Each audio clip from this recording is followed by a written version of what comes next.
got the juice like I'm Pac. I got the juice like I'm Pac. I got the juice like I'm Pac. I be running to the guap. I do the shit now stop. Sup, le Kenshi, back to the new video. On est là pour parler de Tekashi69. Vous savez, genre il y a 2-3 jours, j'ai fait une vidéo comme quoi qui s'est fait kidnapper, voler ses chaînes et même de l'argent liquide, genre chez lui et tout. Bref, si t'as pas capté l'histoire, si t'as rien compris ou si t'as pas suivi cette histoire, je t'invite à aller voir ma vidéo. Bref, t'en as sûrement entendu parler, ça a fait un boucan de ouf. Donc là, je vais vous parler des voleurs qui ont fait parler d'eux, tu vois. On est dans une génération complètement fucked up, tu vois.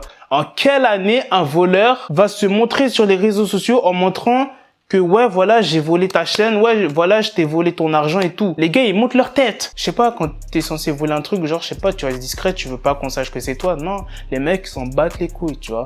Bref, donc faut savoir qu'il y a 3 personnes qui ont volé 6ix9ine et il y a 2 personnes qui ont montré les chaînes de 6ix9ine sur les réseaux sociaux, genre Instagram et tout. Comme d'habitude, t'inquiète pas, je te mettrai soit des images ou bien des vidéos où on voit clairement le visage des mecs et tout. Les mecs, ils s'en battent les couilles. Genre, je sais pas, vous êtes pas dit, imagine, genre 6ix9ine, il appelle la police, voilà, bim, vous êtes arrêté. Genre, prison, c'est bon, en fait. Non, c'est ça, les gens, ils sont cons, frère. En fait, ils font ça... Bon, ils font ça pour l'argent, pour la thune, tu vois, mais et aussi pour le buzz, tu vois, en mode, ouais, on a baisé ce rappeur là, regardez-nous, nanani, tu vois ce que je veux dire, comme ça. Les gens, ils vont être en mode, oh ouais, c'est lui qui a volé la chaîne de 6ix9ine, tu vois. Tu vois, c'est ça, les gens, ils cherchent le buzz maintenant, ils s'en battent les couilles de se faire arrêter. Ça fait penser à l'histoire de Wabian Almiti aussi. Genre, lors d'une baston et tout, il s'est fait voler sa chaîne. Et après, le mec a flex sur Instagram, il montrait son visage, il s'en battait les couilles, tu vois. Mais bon, il a jamais récupéré sa chaîne, Wabian Almiti. Mais là, bref, là, on est là pour parler de 6ix9ine. Et les 2 voleurs qui ont les chaînes de 6ix9ine et tout, ils ont demandé une rançon de $200 000. Je crois, si je dis pas de conneries, il y en a un qui a demandé 200 000 et il y en a un autre qui a demandé 300 000. En tout cas, bref, un des 2 a demandé une rançon de 300K ou bien 200K. Voilà, bref, tu vois. Donc, faut savoir que à peu près l'estimation de tous ces bijoux qu'ils ont volés, genre chez lui et tout, etc., était élevée à 750 000 $. Ils ont volé plus de entre 15 000 et 20 000 $. Et là, vous demandez une rançon de 300 000 $. Oh, vous croyez 6ix9ine c'est Donald Trump ou quoi? Je sais pas si 6ix9ine il va payer.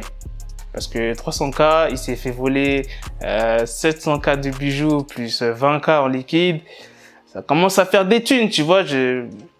Après, je sais pas s'il a autant de thunes, mais je pense que, ouais, il a de la thune, tu vois. Donc, s'il tient vraiment à ses chaînes, je pense qu'il va payer. Putain, c'est cher quand même, 300K. Mais bon, tu vois, quand t'es rappeur comme 6ix9ine, moi, je sais pas en vrai si j'aurais payé. Je sais pas, ça dépend. Si pour les refaire, ça coûte plus cher que 300K, j'aurais payé la rançon. Mais si ça coûte moins cher, j'aurais pas payé la rançon. T'es fou, quoi. En plus, c'est des chaînes vraiment personnalisées, tu vois, avec Jigsaw et tout, les chaînes en or, diamant et tout.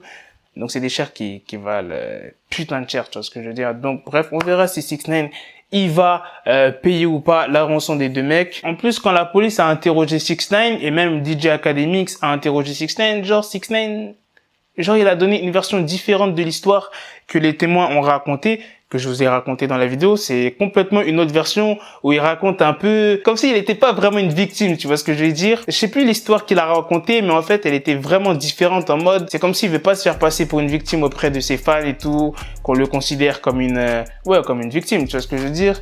Genre il s'est fait passer un peu pour un mec street, tu vois ce que je veux dire. Je sais plus, il a raconté quoi comme histoire, j'ai oublié. Il veut pas trop en parler de cette histoire, donc c'est une histoire un peu louche. Donc peut-être qu'il connaît les mecs qui l'ont volé. Bref, on n'en sait rien. On verra peut-être dans les prochains jours. Peut-être qu'on saura les noms de ces 2 personnes-là, parce qu'ils ont montré leur visage. Donc je pense qu'il y a des gens qui les connaissent, tu vois. Donc bref, on verra ça dans les jours à suivre. Et je vous dirai si 6ix9ine a payé la rançon ou pas. Bref, c'était la news du jour, le Kenshi. J'espère que t'as kiffé. Et à la prochaine pour de prochaines vidéos. Dis-moi dans les commentaires si toi t'étais rappeur et qu'on te vole tes chaînes. Est-ce que toi t'aurais payé une rançon de 300K, 400K, 200K? Dis-moi ça dans les coms. Moi, je vous ai dit mon avis. Voilà. Bref, à la prochaine. Peace. Got the bezel, had to switch my schedule. On my dick, she Lego, never Lego. Him, I stuck up on me, so I call it Velcro. Till I need my dinero pendejo.